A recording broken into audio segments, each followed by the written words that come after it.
Ang ganda naman po ng mga bulaklak na ito. Pag ganito kasing taglamig, nagtatanim sila ng mga halaman. Tingnan nyo po, iba-iba ang kulay niya. Oh, ang ganda, oh. Ganda po. Oh, tignan nyo, may orange, may violet. Iba-iba ang kulay. Sa ilalim ng puno ng dates, ito po ang puno. Tignan mo nyo po ang puno ng dates. So, ito ang puno ng dates.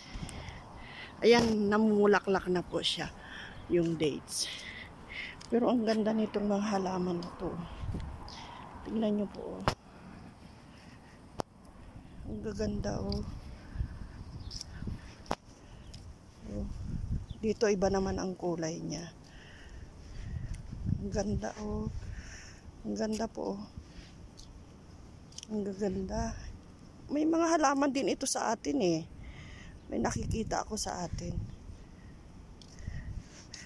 May lemon silang tinanim. Ayan po, hanggang doon. Ang ganda ng mga bulaklak nila dito. Oh. Ito po, ang ganda, oh.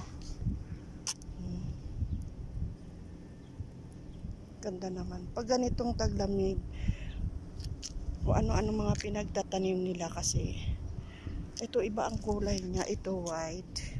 Ewan ko kung sa atin may nakita na akong ganito sa Pinas, eh. Ito naman mix yan ng pink. Ang ganda po, ano po. Oh. Ito naman, ay ang ganda. Parang daisy sa atin pero hindi naman. Siguro ano lang, kapatid ng daisy. Kasi yung style ng bulaklak niya. Ito sa atin meron, sure. Ito nakikita ko. Ito. Ang ganda po, ano po.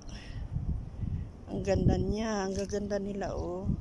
Pero pagdating ng tag-init na ito, pag hindi na nadiligan, syempre nga naman, pag hindi na nadiligan, ito po, ang ganda niya, oh. Ang garden, ang flowering garden dito sa Otim. Ayan po. Pag ganito, tahimik po. Ang makikita nyo lang po ay yung mga sasakyan ng mga delivery.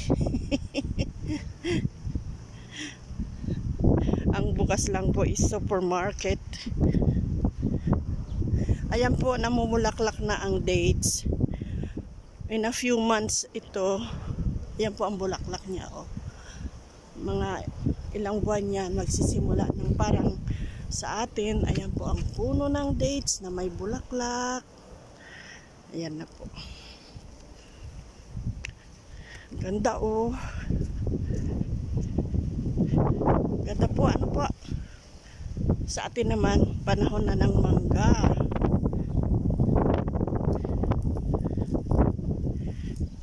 Sige po, papasok na po ako.